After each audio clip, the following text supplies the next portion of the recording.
Congress party जिस प्रकार आतंकी संगठनों को और मशहूर आतंकियों की सम्मान किस प्रकार करती है, यह राहुल गांधी से मुंह से भी ये निकल गया।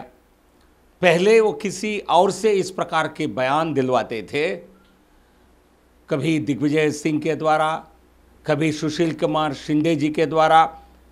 पार्लियामेंट के पटल पर उन्होंने हफीज़ सईद को हफीज़ सईद साहब कह दिया। दिग्विजय सिंह बार बार ओसामा जी, हफीज जी करके उनको सम्मान देने के काम किए थे। और विश्व में राहुल गांधी के अलावा कोई दूसरा व्यक्ति नहीं होगा जो मसूद अजहर को भी इतने गौरव के भाव से पुकारते हैं। मैं नहीं मानता हूं इमरान खान या पाकिस्तान के सेना के लोग भी इतने आदर भाव से उनको नहीं बुलाते हैं जैसा राहुल गांधी उनके प्रति आदर जता रहे हैं। उनकी माताजी सोनिया जी आतंकियों के मरने पर रोई थी।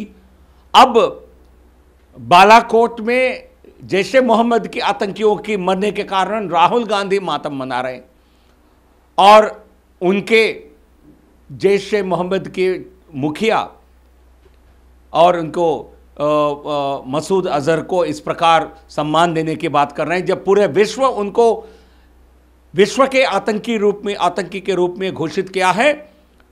यहां कांग्रेस पार्टी उनके चमचों की तरह कांग्रेस पार्टी के नेता बोल रहे हैं। ये जैसे पहले ये पाकिस्तान के गाते थे, अब सीधा आतंकियों की और उनके संगठनों का गुणगान गाने लगे हैं। शर्म होनी चाहिए। राहुल गांधी को देश से माफ़ी मांगनी चाहिए ऐसे आतंकियों के लिए इस प्रकार सम्मानजनक भाषा प्रयोग करने के लिए। फारूक अब्दुल्ला जी जब सत्ता से बाहर होते हैं वो पाकिस्तान के गुणगान गाते हैं। जिस प्रकार वो जब सत्ता में रहते हैं तो भारत का गुणगान करते हैं, राष्ट्रवाद बनने की नौटंकी करते हैं।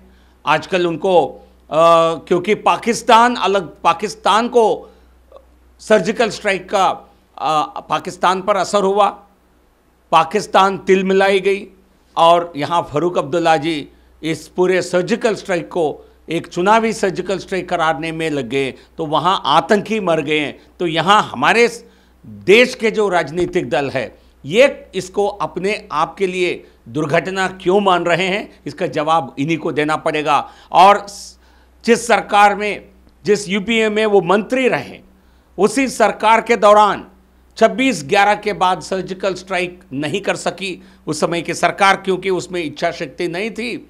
कम से कम फारूक अब्दुल्ला को देश से झूठ नहीं बोलना चाहिए, पाकिस्तान के चमचे की तरह बात नहीं करनी चाहिए।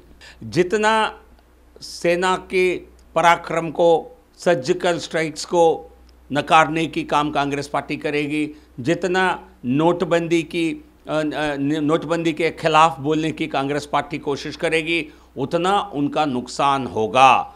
क्योंकि देश की जनता प्रधानमंत्री जी की इच्छा शक्ति के लिए पूरी तरह प्रभावित है। जिस प्रकार हमने वहाँ सर्जिकल स्ट्राइक्स किए थे पहले, अब हाल ही में बालाकोट में एयर स्ट्राइक किए, उसके पहले जिस प्रकार भ्रष्टाचार पर और फर्जी कंपनियों पर प्रधानमंत्री जी ने एक जंग का ऐलान किया नोटबंदी के दौरान, तो उसके लिए भी देश की जनता पूरी तरह प्रभावित है।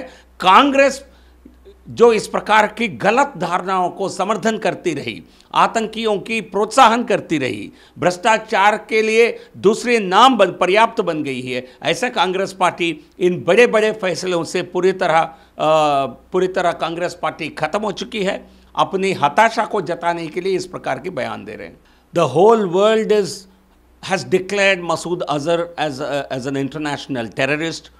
I think except Rahul Gandhi, nobody on this globe would have such glorious expressions for an international terrorist like Masood Azhar. This is the thinking of the Congress party. They have not only appeased Pakistan, they have not only made statements which are against Indian interest.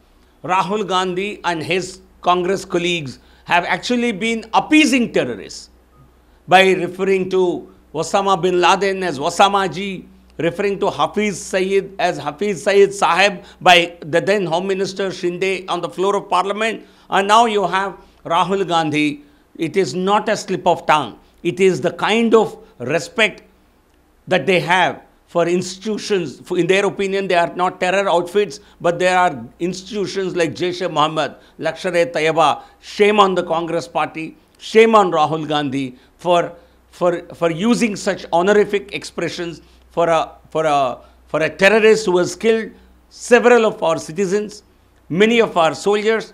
And Rahul Gandhi must apologize to the people of this country. Otherwise, he and his Congress party will be chased away by the people of India. The comments of Dr. Farooq Abdullah are indeed condemnable. At a time when the whole world has rallied behind India, praised us for taking these surgical strikes across, now you have people like Dr. Farooq Abdullah making comments only to please Pakistan. I think out of power, he becomes a puppet in the hands of Pakistan, Dr. Farooq Abdullah, which sound music to separatists and Pakistan. And people expect certain level of seriousness from Farooq Abdullah. He's not a comedian like Navjot Singh Sidhu.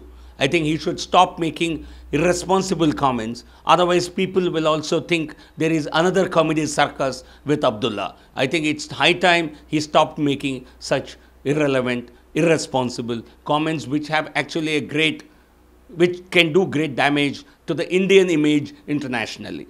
The Congress party tried to make demonetization a referendum in Uttar Pradesh Assembly elections, and they suffered a humiliating defeat. People of this country have rallied behind Honorable Prime Minister Narendra Modi ji in his efforts to cleanse Indian economy, in his fight against corruption, in his efforts to remove shell companies and other corrupt elements in the economy.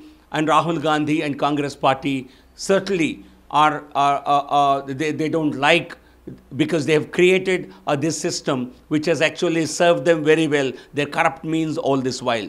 People of this country see in demonetization, surgical strikes and airstrike the great leadership potential, the leadership quality of the Honorable Prime Minister.